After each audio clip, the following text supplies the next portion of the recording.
साथियों, जरूर हमें तेलंगाना मिल गई है और तेलंगाना मिलने के बाद जो हमारे ऊपर चुनौती है, जो तेलंगाना को आगे बढ़ाने की काम है, हम सभी लोगों के ऊपर।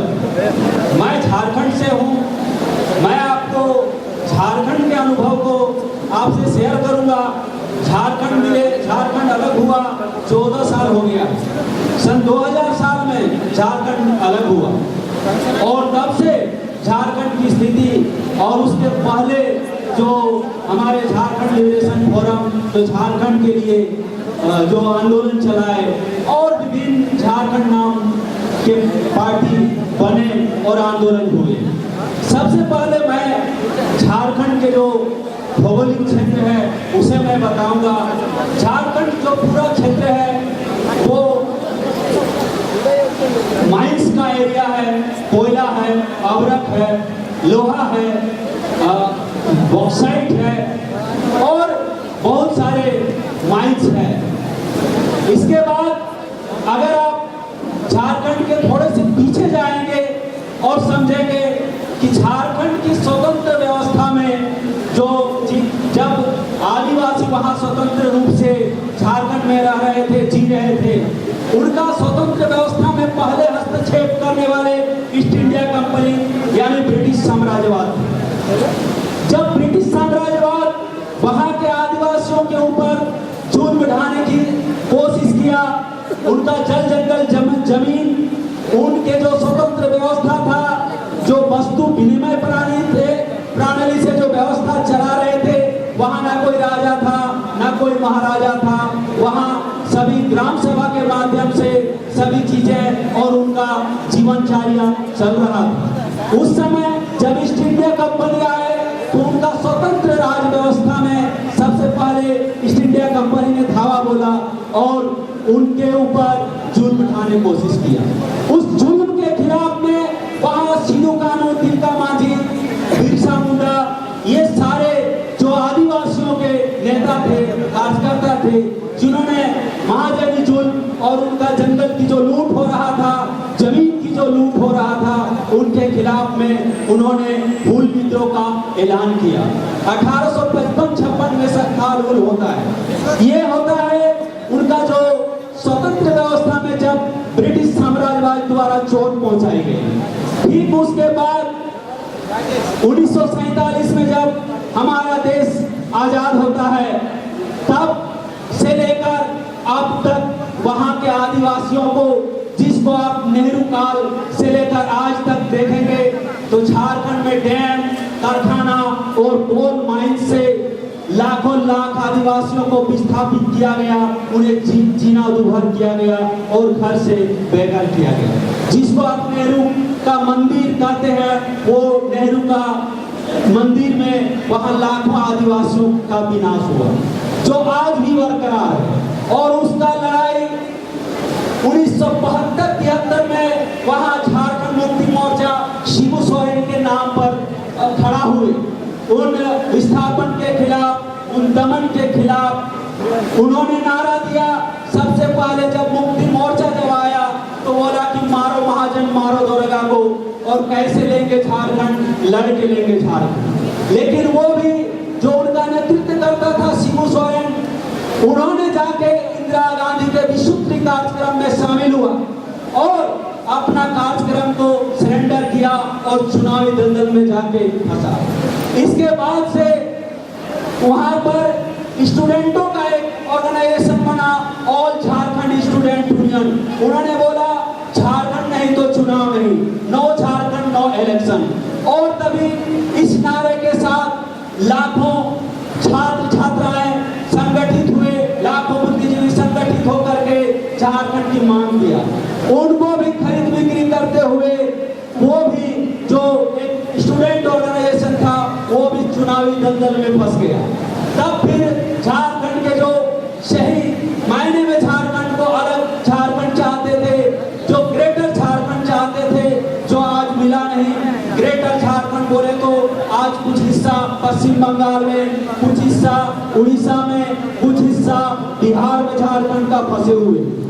उन लड़ाई जब आशु भी चुनावी दलदल में चले गए और कई झारखंड क्रांतिकारी पार्टी जब चुनाव के दलदल में फंसे, तब वहां के बुद्धिजीवियों ने, कुछ छात्रों ने और झारखंड के सही झारखंड प्रेमियों ने झारखंड लिबरेशन फोरम का निर्माण 90 से कोशिश होते होते वो आगे 95 में गठन हुआ, और जिस फोरम में मैं काफी काम कर चुका हूं और उसमें 10 साल का मेरा अनुभव है। उन्होंने बोला उस फोरम का था कि झारखंड को लाल खंड में बदल डालना होगा, तभी सही मायने में झारखंड की जो समस्या है वो खत्म हो पाएगी। उन्होंने बोला झारखंड अगर लाल खंड में नहीं बदलती है, अगर तब तक हम चुनाव का बायकॉट करेंगे, तब तक हम चुनाव में नहीं जाएंगे जब तक झारखंड में शोषण, दमन, अत्याचार खत्म नहीं हो जाता। तो क्या था झारखंड को लाल खंड में बदल डालने का? साथियों, हिंदी फिल्म आया है आसेपुर 1 और 2, वो पूरा दिखाता है कि ब्रिटिश काल से कोयला खनन में कैसे वहां के संसदीय प्रणाली के नेता और कोल माफियाओं का गठजोड़ के जरिए वहां का कोयला खनन होता है, वहां डैम बनता है और लाखों आदिवासी मूलवासी वहां विस्थापित होता है और उनका जीना दुर्भर होता है। वो पूरा पिक्चर से साफ होता है। और इन्हीं सब बातों को लेकर जब झारखंड लिबरेशन फोरम बना, लाखों लाख लोग उस फोरम में संगठित हुए और झारखंड को बोला कि लाल खंड में बदलना होगा, एक अलग झारखंड, ग्रेटर झारखंड चाहिए, एक बृहद झारखंड चाहिए। और उस झारखंड में सिर्फ राज्य को किसी राज्य को राज्य कहलाने के लिए 4 चीजों की जरूरत होता है, 4 तत्वों की, 4 विशेषता की जरूरत होता है। एक निश्चित भूभाग चाहिए, एक निश्चित जनसंख्या चाहिए, एक उनकी सरकार चाहिए और उनका एक संप्रभुता चाहिए। जो संप्रभुता आज तक झारखंड मिलने के बाद नहीं मिला, और उसके लिए आज भी झारखंड लिबरेशन फोरम या एंटी डिस्प्लेसमेंट मूवमेंट और कई तरह के मूवमेंट झारखंड में अभी भी जारी है। वो ग्रेटर झारखंड की जो बात थी, जो एक भाषा में, एक संस्कृति में एक दूसरे से शेयर करके अपने विकास के बारे में सोचते थे, उनके ऊपर कोई राज नहीं करते थे, वो खुद गांव में बैठ के अपने पूरा पॉलिसी को बनाते थे, जो आज झारखंड राज मिलने के बाद भी नहीं मिला।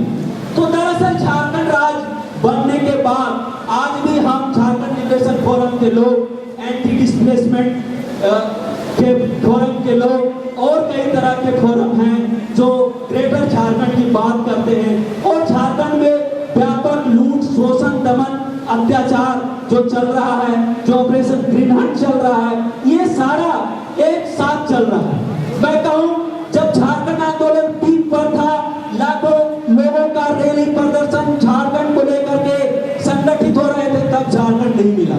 लास्ट टाइम में जब झारखंड मूवमेंट कमजोर हो रहा था, जब कुछ माफिया, कोल माफिया और संसदीय पार्टी के नेता लोग और तरह तरह के माफिया बिचौलिया लोग झारखंड को लेकर के लोगों को विभाजन करने में लगे हुए थे, तब वहां झारखंड अलग राज्य 2000 में आके मिला।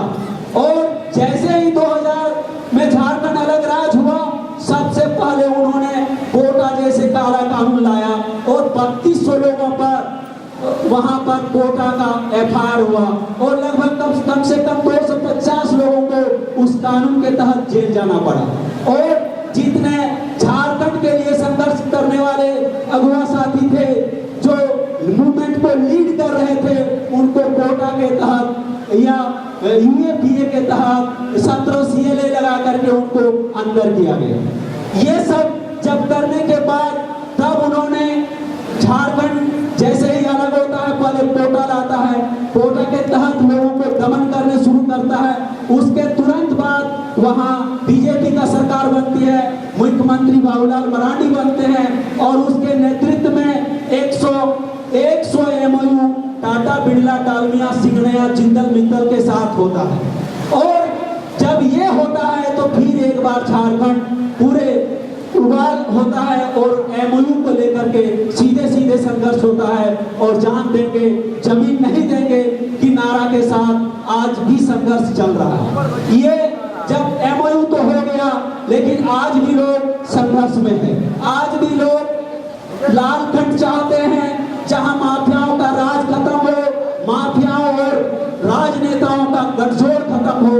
इस गठजोड़ को खत्म हो करके एक शोषण मुक्त खंड जिसको हम लाल खंड कहते हैं, वो लाल खंड के लिए आज भी उनका संघर्ष हर तौर तरीके से जारी है। साथियों, आज जो हमारी लड़ाई है, हमारी लड़ाई और तेलंगाना की लड़ाई हम सेम देखते हैं।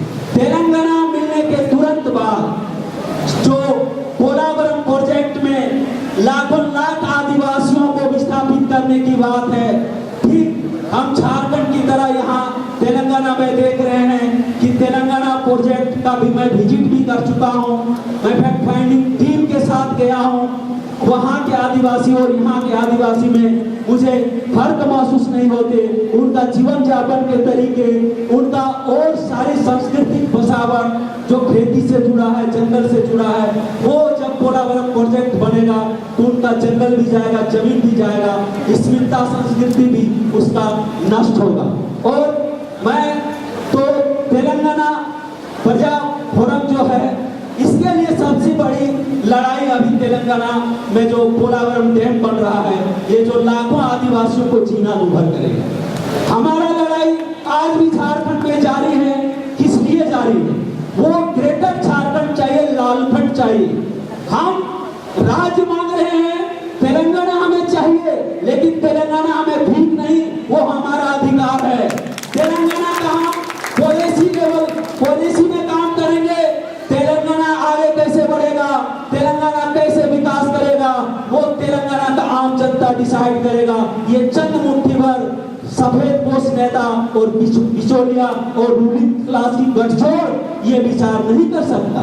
हम आज भी सिद्धू कानू चांद भैरव ने जो हमें आत्मनिर्णय का अधिकार, जो स्वतंत्र व्यवस्था थे ब्रिटिश आने के पहले, जहां हम वहां मालिक थे, हम आज भी अपना मालिकियत को स्थापित करना चाहते हैं। अपना गांव गणराज्य को स्थापित करना चाहते हैं। अपना गांव कमेटी जो हम उसका मालिक हम होंगे, झारखंड हमारा होगा, वही हमारा ग्रेटर झारखंड है और वही हमारा लाल खंड है, जो सभी तरह के शोषण से मुक्त झारखंड होगा, सभी तरह से शोषण मुक्त तेलंगाना होगा, जहां ना कोई विस्थापित होगा, ना बेरोजगारी होगा, ना मानव व्यापार होगा, ना कोई साम्राज्यवाद का यहाँ कोई पंगा रहेगा।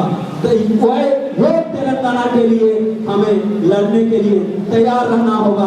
और ये लड़ाई जो है हम सभी की है और उस लड़ाई में हम पूरे साथ हैं। झारखंड सहित पूरा देश हमको लगता है आपके साथ है। जय